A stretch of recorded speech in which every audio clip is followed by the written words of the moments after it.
Well, hello there, everyone. This is Elijah. This is the Think Truth Podcast. I'm Elijah Paul Lamacella. Happy to have you on today. It's fun to be here. And we are talking about end times theology, the mark of the beast, the book of Revelation, some very interesting topics here. We're actually going to do an podcast episode series on those topics. We're going to take them one at a time. But the first one we're doing here is the topic of the book of Revelation and how we should view it. So all of these different topics kind of mesh together. They definitely all influence each other. But this first question is one more specifically on, okay, so we're thinking about the way we view end times theology when we approach the book of Revelation, which is definitely one of the central books full of the central texts when it comes to thinking about the end times. How do we best view it? So we're going to be discussing that. The first thing I think we have to say is that maybe calling it, quote, end times theology is confusing, right? Okay. Because what we mean by that and what the New Testament means by that are probably two different things. So right there, some of you are like, wait, what are you talking about? But yes, absolutely. So we're approaching Scripture when it comes to eschatology, the study of end times. When we talk about the end times, we're coming at it automatically, I think, for the most part, in our circles when we talk about end times. Well, almost, I think the term itself begs that, right?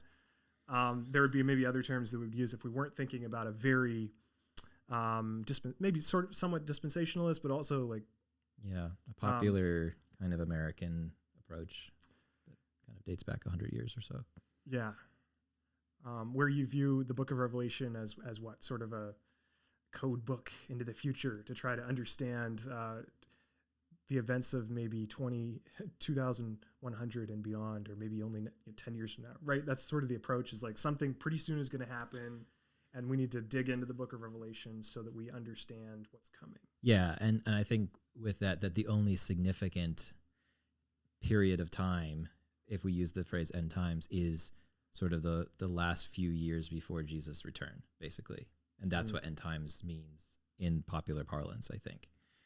Whereas in the New Testament, the idea of the end of the age or the end times is the time that dawns with the coming of the Messiah, and with that all the woes, sort of the birth pains of creation, of fallen humanity sort of fighting and everything heading towards judgment. And at the same time, end times is the time when the Spirit is poured out. Mm-hmm. And so this can be part of the problem, I think. When we say end times, we're thinking of like several years before Jesus comes back. And when the New Testament thinks of end times, Peter stands up in Acts 2 and he's like, oh my goodness, the Spirit's been poured out. That means the end times are here, right? Because they're thinking the whole vision of the end times is the vision of the days that the prophets were foretelling are coming. Mm-hmm. So I think that's just like first step. Yeah. Like there's two very different things, and that itself is going to govern how we view our own lives. And so an example of this is when we read, let's say from the pulpit, or we read to each other, Matthew 24, where it says, where the disciples are like, what will be the sign of the end of the age? Mm-hmm. Right? We're thinking like the disciples are thinking like, well, okay, we better wait, let's figure out like, when will the end times start? That's, I think that's kind of what we think is going on there. Yeah. So in some ways, I think the disciples were at this stage expecting that all of these things would probably culminate all at once. Mm-hmm. Right. So they did have somewhat of a more compressed idea. All of Jerusalem, as well as... Yeah. Jerusalem and cosmic kind of judgment all happening fairly soon. Mm-hmm. Right. And so what Jesus does in Matthew, the discourse there, what I think he does is basically take the impending destruction of Jerusalem, which was going to happen 40 years after Jesus' resurrection, which is kind of what you'd expect, the number you'd expect, yes. Right? Given the wilderness one. Yeah, exactly. This is sort of this time of testing or time of waiting, and then the destruction. But he takes that and pairs that with this cosmic imagery that seems to be speaking of a full final judgment. But stars falling and turning to blood and things like that. Yeah, and the final judgment as well, the reappearance of the Son of Man. Yeah. and some of it he seems to think is going to happen soon, and some of it he seems to think he doesn't know when, and nobody really can know when, and it's not going to be soon, because he says, hey, when you see some of this stuff happening, this is just the beginning of birth pains. So he uses that language of birth pains and stuff. But so I think what Jesus is doing right there is saying, yeah, what is the sign of the end of the age? He's like, well, in a sense, those signs are going to begin right now. And the destruction of Jerusalem is really the launch of those, when you think of judgment, the end of the age. But your whole life is going to be full of these signs of the end of the age because it's been protracted. Yeah. So we're going to get into the book of Revelation here. Yeah. But one more thing here.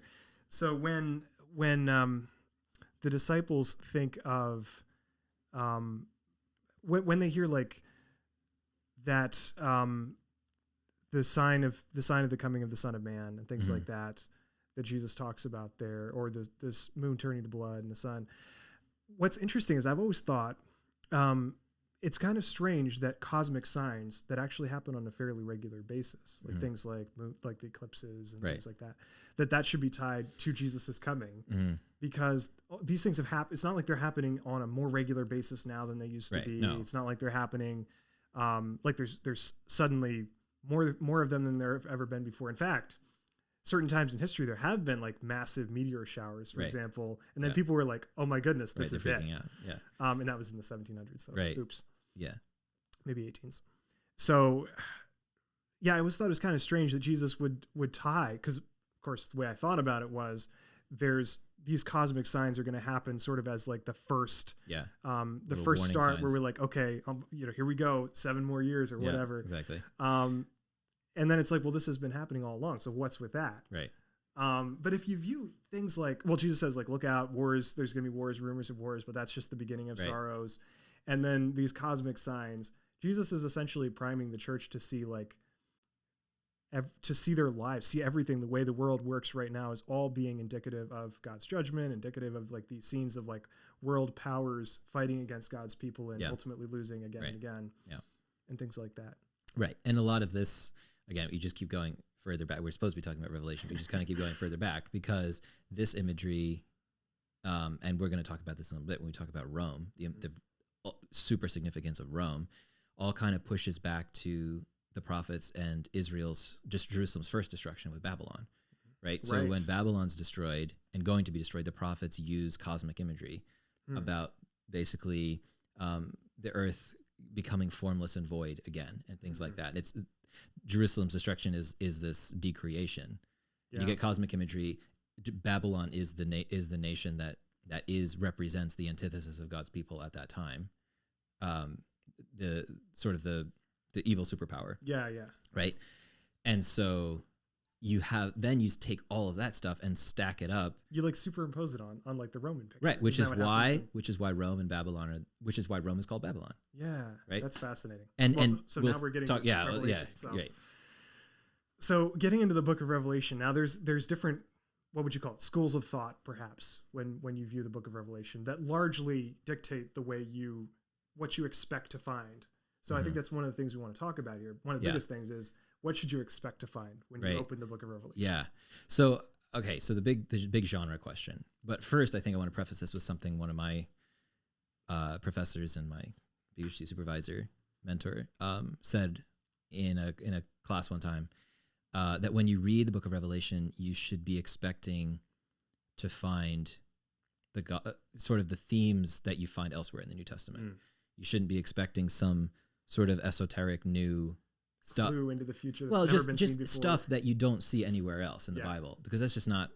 This is meant to encourage believers to basically tell the story of the gospel and the story of the Bible just in a very, very different way. So that's step one, I think. It's and I think that in itself for a lot of our listeners is like a thought, right? Yeah. Like, really? Yeah. Because we approach the book of Revelation, I think, with this image of, we're coming to it saying the book of Revelation is our clue so that we don't like mess up in the future. So we're supposed to decode this kind of secret narrative that's always been sitting there waiting for us. Right. Us, the sons of the coming age or whatever. The sons of light, we'll call them, to use Qumran terminology. Yes. So if you come to Revelation viewing this as, this is my code, so I make sure I don't get taken over by the mark of the beast and the Antichrist and stuff, specific, like in some specific like end times way, and you're viewing, if you're coming to it thinking in terms of that perspective, what you're going to find is going to be very different than if you're expecting this to be essentially a retelling in a specific way for the persecuted church, a retelling of the central themes of Scripture and of the things we should be caring about. Yeah, I think so. And I would say for the persecuted and tempted church, I think you have that dual, the sort of Revelation opens with the idea of the one who conquers will get life. And there's two ways that you could fail, right? The one is by sort of giving in under persecution, but the other is giving in under the sort of the temptation, the desire for the harlot, right? Yeah. So there's the lust for power and position and all sorts of things. So it can go two ways. Yeah. Sometimes you're thinking of like the letters to the churches and how. Well, but all the imagery in the whole book is kind of geared this way. These are kind of the twin dangers, I think, for Christians that the book. So it's wherever you are, it's going to be very applicable. But yeah, that's kind of the background. Kind of expect to see Jesus. The center of Revelation is Jesus, just like the center of the rest of the Bible. It's what Jesus has done, what Jesus continues to do, and how Jesus will finally conquer. That's good. Right? But then there's genre. Do you think that maybe people's illiteracy when it comes to the Old Testament prophets may contribute to how we misread Revelation often, because we don't realize how much it's actually just directly borrowed? Oh yeah, no, like I mean the Revelation, candlesticks, basically everything, right? Revelation is just straight up Old Testament, basically. Yeah, I mean it's an amazing book because you have almost maybe no. There's a little debate on how this works, but almost no, at least, direct quotations from the Old Testament. But the whole thing is the warp and woof of Revelation is just straight up imagery and motifs and themes from the Old Testament. So John is steeped in the prophets. And that was shocking to me when I first realized it. Again, it goes back to what lens are you coming to Revelation with? But I didn't understand Revelation. And I came to it thinking like, okay, so all of these pictures mean something specific in the modern days in some specific way for something that's going to happen in the future. And whenever I see this like weird picture, I'm like, okay, is this like the Russians or the people in the Middle East? Is it the Russians? That's like the big question. It's always the Russians. Yeah. And so I was just so surprised when I read Babylon is Fallen. I read that in the Old Testament. I'm like, what? Yeah. That's John. Yeah, exactly. Did he get that from there? Yeah, right. So I think you're right that definitely there's like illiteracy when it comes to the prophets, but in a sense, it's sort of a weird.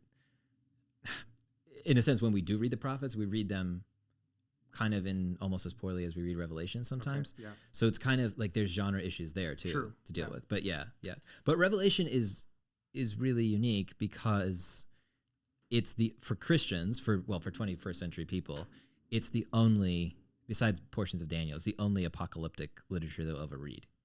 Right? So it's this completely alien. I think that's all that exists of things in that category, right? Yeah. So it's bound together in the Bible. And so we sort of read it the same way we read Romans because it's in the same book, right? But that's kind of the only reason we do that is because we don't live 2,000 years ago and aren't familiar with like other examples of this genre. Okay. So here we go. Let's dig in. So we have examples you're saying of apocalyptic literature. So we're talking about this thing of genre. Maybe let's just touch on that a bit before we get to the specific examples. Yeah. What do we mean when we talk about different books being in different genres? So one of my professors like to talk about how the newspaper communicates truth in various ways, right? Okay. So you can go and read the front page and it'll have some political headline, whatever, and it's going to be fairly straightforward, right? So-and-so got impeached, or so-and-so's his poll numbers are doing badly. And that's basically it. Yeah, basically. On repeat. Kind of. So, you can read that and whatever. Mm-hmm. Or you can turn to the comics page, right? Mm-hmm. And it can actually give you a lot of similar information, but it's going to do it in an extremely different way, right? And in some cases, it's very sophisticated. So I like to show these examples where they basically take the Peanuts, Snoopy and Charlie Brown and stuff, and you use those pictures and images and overlay them onto modern political people, right? So there was this one really complicated one where you have sort of President Biden, who clearly was that because that is on his shirt or something, but he was wearing a Charlie Brown shirt and he had the head of an elephant. Oh, right. And so if you were from a different culture, you were like, what on earth is this bizarre? Is this like some Hindu god wearing a t-shirt? Like he's becoming American? What's going on? Right. But if you know the Peanuts, then you have to, and you know the character of Charlie Brown. And so Lucy is there as the other, right, his antagonist, right? So if you know the character of these guys, okay, so they're portraying the president as sort of hapless, bumbling, whatever. And then, or maybe it didn't even say Biden. Maybe it was just, maybe it's more broadly than that. You just have the elephant head. And you're like, if you know that the two political parties are represented by an elephant and a donkey, then they're talking about the Democrats, right? And so you have to an elephant would be Republicans. Sorry, the Republicans. Yeah, I always mix that up. Right. So you have that, and you by just looking at that picture, that comic is meaning to convey a whole bunch of things that you have to just have a lot in the background. That's a genre issue, right? To read that, and as soon as you see it, you automatically put on it a different set of assumptions of what I need to do to get meaning out of this. Yeah. Right. And so the question of genre is not a question of like the question of like, should I be reading literally is really a not good question. It's so flat. Well, it's also completely misguided, right? Because the question of meaning is a question of what did the author of this text intend to convey, right? And the author of a comic doesn't want you to read his text literally. And if you did that, you would just not be honoring the author, and you wouldn't be getting meaning out of it. Yeah. So it's a question. When we read Revelation, some people are going to, in some of the things we're going to be talking about, some people are going to maybe say, wait, but you're not reading the text literally. Aren't you being serious about it? But I think actually this is the way to be serious about it, because this is how John wants us to read it. That's the question. Yes. And I think that's so important to say, like, what did the author intend to communicate? Because that's way more important than what do I think I should read from it or whatever. The question, because the author, unless you have a strange view of biblical inspiration or whatever, but the author was intended to communicate what he did communicate, hopefully, if you believe that the Holy Spirit was inspiring a human who had real thoughts and stuff. So we want to figure out like what was the author trying to convey, and I think that's why genre is so important. Totally. And the other one thing, someone asked me one time when I was talking about this, they said afterwards, or during the presentation, they said, "Wait, so do you think John actually didn't he actually see visions?" Right? Because we talk about John being steeped in the Old Testament, John writing a specific genre. But then he was like, I was in the Spirit in the Lord's day. And God's like, write this down, right? So just to say, I think John did have visions. I think John really did see things. Mm-hmm. But I think then that doesn't translate one-to-one on how you convey it. Mm-hmm. And I think John thinks about this as he thought about the life of Jesus, I think, and for his gospel, and conveyed it in a way that is steeped in Scripture and things like that. Okay. Yeah. Good. So I think probably some people are thinking, okay, so if we have these genre questions, how do we figure out what genre something is in so that we don't miss? Yeah, exactly. Well, luckily we have examples from the same time period as John. Apocalyptic is a genre that kind of grows with popularity. It tends to spike in times of difficulty, right? When people feel like they're persecuted, they're waiting for God's redemption, they're a minority, that sort of thing. Because this genre is meant to convey, as scholars talk about it, to convey a God's eye perspective, a heavenly perspective on sort of earthly crises and stuff, and to remind people that despite the chaos and the fact that everyone seems to be losing, God is in control. He has this sovereignly planned, and he will win in the end, right? So you have this type of... Sorry, is Daniel then considered one of the prototypical? Yeah, Daniel's kind of like the fountainhead in a lot of ways of this. And that was during a major crisis. Israel's shipped off to Babylon. Yeah, and he's living in a time where he's waiting. You have some apocalyptic imagery in some of the earlier prophets, but some of this that turns into the genre starts in some of the chapters of Daniel with his visions of the future. So, but then you have a lot of it around kind of you have plenty of it, like First Enoch and stuff. You have some of that 100 years, couple hundred years BC, but then you got some stuff right around 70 to 90 to 100 AD. Okay, with the fall, which with the fall of Jerusalem, yeah, right? Because the fall of Jerusalem is this major crisis for Judaism. So these examples that I have are Jewish examples. You're not Christian, and that's important, I think. So it's not like people are borrowing Revelation, right? Because that wouldn't count as a useful parallel. Yes. Right. Background. So should I can. Yeah, There's a couple. Yeah. So there's a couple that I want to give. So the Sibylline oracles. So this is a collection of works all written very different times, but a few of the books, it's divided into books, and a few of them are definitely Jewish. There's some later ones that are Christian and whatnot, but this one's Jewish, dated to between 70 and 130 AD, so right around the time that John was writing as well, right? And what's interesting is that when we read this stuff, we have features that we see in Revelation, right? But we know it's pretty obvious what they're talking about. Yeah. So there's a couple highlights that I think we should talk about because it sets up for how to read Revelation. So the first one is the idea of gematria names. So the idea of names being represented by numbers. Right. This is something 666, right, from Revelation. Well, yeah, not to get ahead of ourselves, but yes, right. Yeah. So okay. So one of these oracles kind of goes through the history from Alexander the Great to Emperor Hadrian, and for whatever reason, instead of like telling you the names, because remember this is meant to be portrayed as apocalyptic is usually portrayed as sort of a heavenly messenger or whatever, giving this sort of vision, right?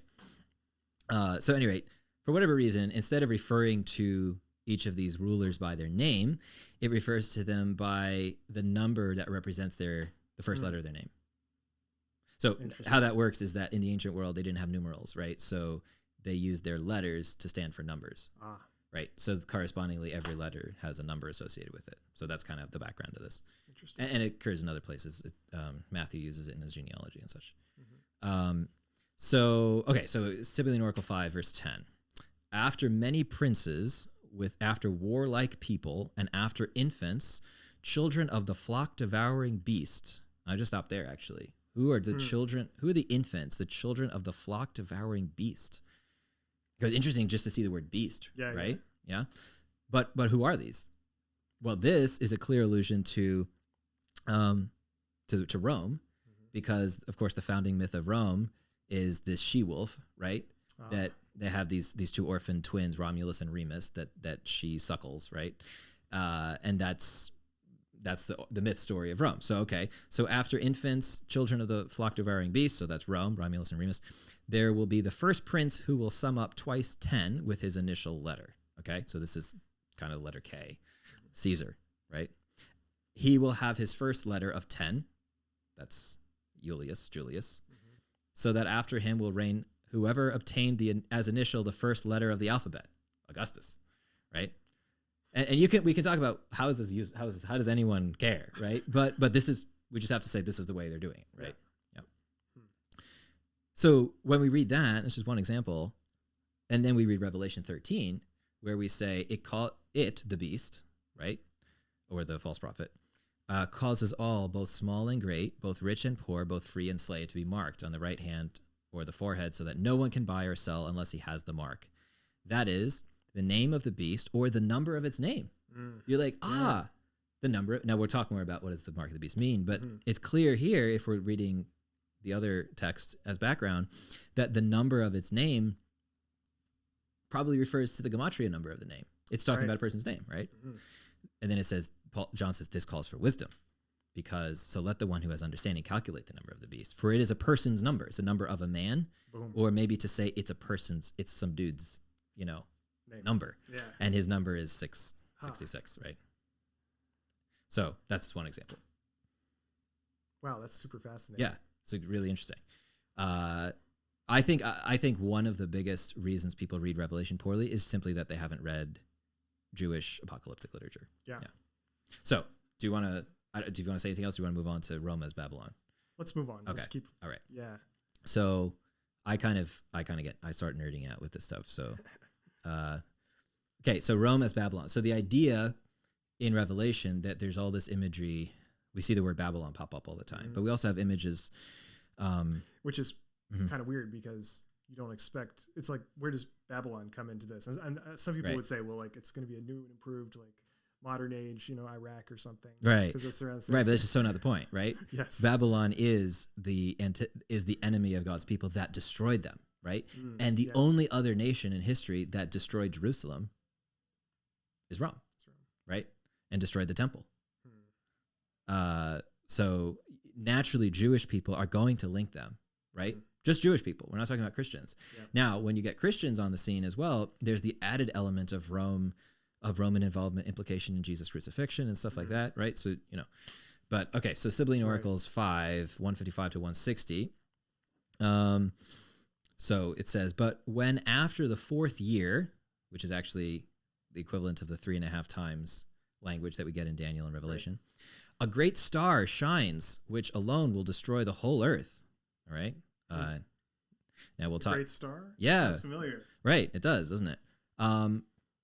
And this star seems to be Rome, right? Because in apocalyptic literature and other mythological conceptions, stars often represent angels or powers, right? And so, so the star shines that will destroy the whole earth because of the honor which they first gave to Poseidon of the sea, and that's a chaos monster, which is destroyed here. And also in Revelation 21, chaos is destroyed. It's not talked about as a monster, but this Poseidon of the sea, it's the sea chaos monster, right? And in Revelation 21, there is no sea anymore. It's that same imagery of the elimination of chaos. So this great star, it goes on to say, will come from heaven to the wondrous sea and will burn the deep sea and Babylon itself. And it was like, okay, no, but it's Rome, because look, it goes on, Babylon itself and the land of Italy, right? So Babylon is the capital of Italy, right? It's Rome, because of which country, which nation, Rome, many holy, faithful Hebrews and a true people perished. Speaking back to probably the fall of Jerusalem, right? And this is soon after. Yeah, 70 to 132. So this is probably after the destruction. Yeah, exactly. Or another example, this is from Sibylline Oracles 11. When Italy produces a great marvel for men, a murmuring of infants by an unpolluted spring. This is the Romulus and Remus story again. See, this is very much like a comic, right? If you know which cartoon represents what, then you can follow along. Right, exactly. And if you know the Romulus and Remus and you read that and you say, okay. If you don't know it, you're waiting for 2 literal infants to show up. But it's not talking about that. It's talking about Rome. In a shady cave, children of a flock-devouring beast who, when they have become men, in other words, when Rome has gotten strong and grown up, it's not talking about literal people, will cast down headlong many who have shameless spirit on 7 strong hills. Ooh. What's the 7 strong hills? Well, traditionally, it's the 7 hills of Rome, right? Yeah. And then it says both number 100. The letter R represents 100, which is the first initial of Romulus and Remus. I see. Right? So both twins. Now that's confusing. Does that make sense? Yeah. Interesting. So there's the number thing, and then there's also the seven hills, which sounds familiar. Right. And right. And so this passage here doesn't talk specifically about Babylon, but it's the imagery here we're gonna see show up in mixed together sort of in Revelation. So in Revelation 17, this calls for a mind with wisdom. So then it says the 7 heads. What are the 7 heads? It says, guess what? There's 7 mountains. And you're like, oh, it's the 7 hills of Rome, right? It's that same imagery on which the woman is seated. They are 7 kings, 5 of whom have fallen. 1 is, the other has not yet come.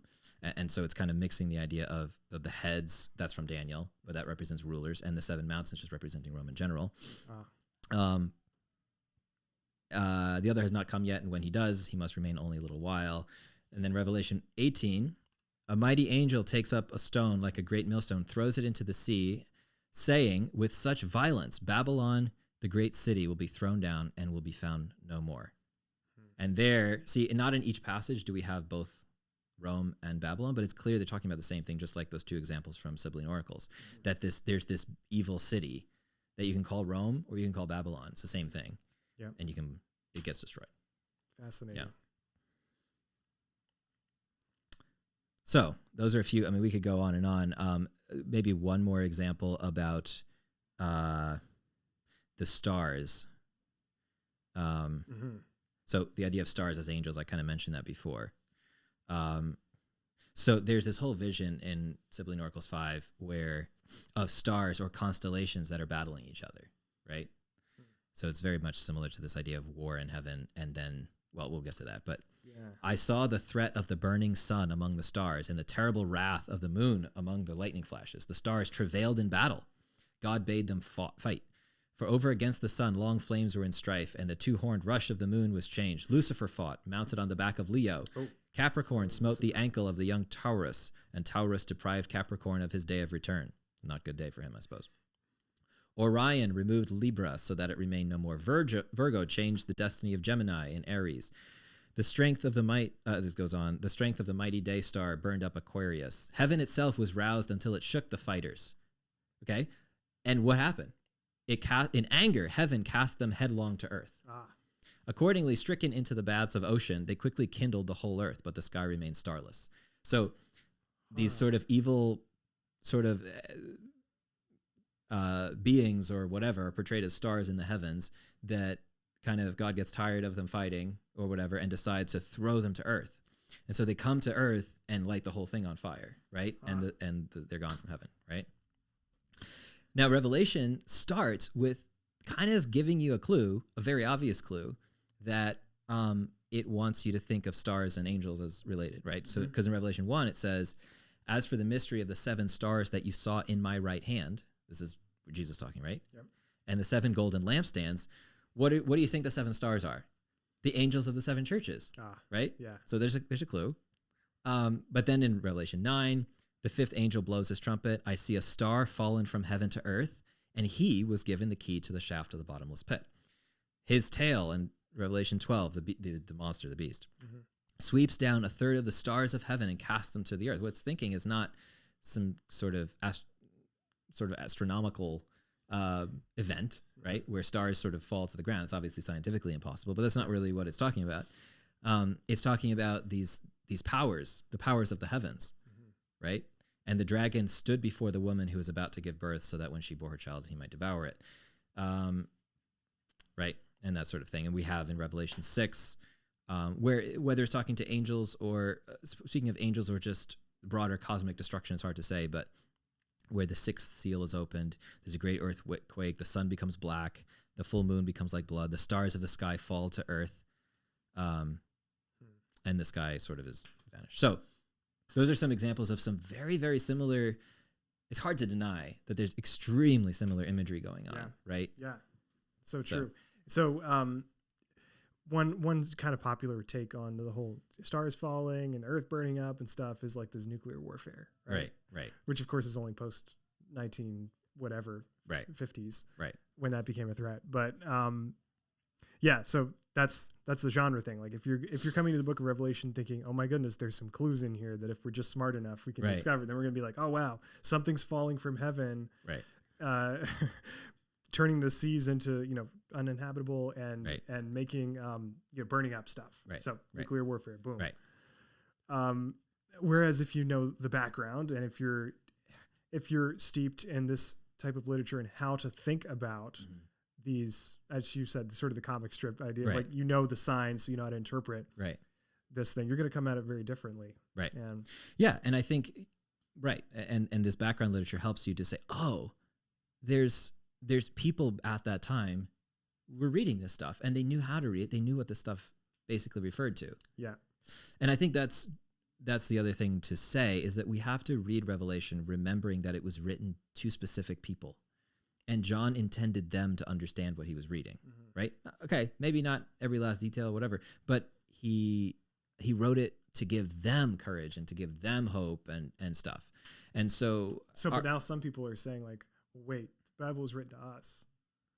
Yeah, well, that's the big question. I think at first we have to distance ourselves from the text, and that will help us to properly then come back into it. Yeah. Right. Okay. But I think key hermeneutical principle is remember that these texts were written to specific people in the first century, and John and God, the Holy Spirit, intended them to get something out to get something out of this. So our interpretation shouldn't be something that there's no way that Revelation could have meant anything helpful to them. Yeah, that's really good. And if we're getting something that first century people definitely would not, I'm not talking about application, but I'm talking about interpretation. Yeah. If we're getting something that first century people definitely wouldn't have gotten out of the text, we're doing something wrong, right? We are, especially when it comes to these types of motifs that you see the same motifs apply to other texts like Sibylline oracles, right? Yeah. There's no way whoever wrote the Sibylline oracles that those passages was intending to refer to nuclear warfare, right? Yes. And John uses the same exact imagery. So probably he wasn't thinking of that, right? Yeah. So, exactly. Yeah. So, wow, we're just opening up this question of genre. I wish we could spend another couple hours on it. But a good way of spending time on it maybe is to kind of shift and zoom in on one specific aspect and talk about making sure we stay away from the mark of the beast. Sounds good. So we're going to come back to this next episode. We're going to talk about what is the mark of the beast. Yeah, it's actually an important question. Yeah. So looking forward to that. We will see you next time. Thanks for tuning in here. And that is an old metaphor. Tuning in. Yeah, it is. It's like radio or something. Something. All right. See you next week.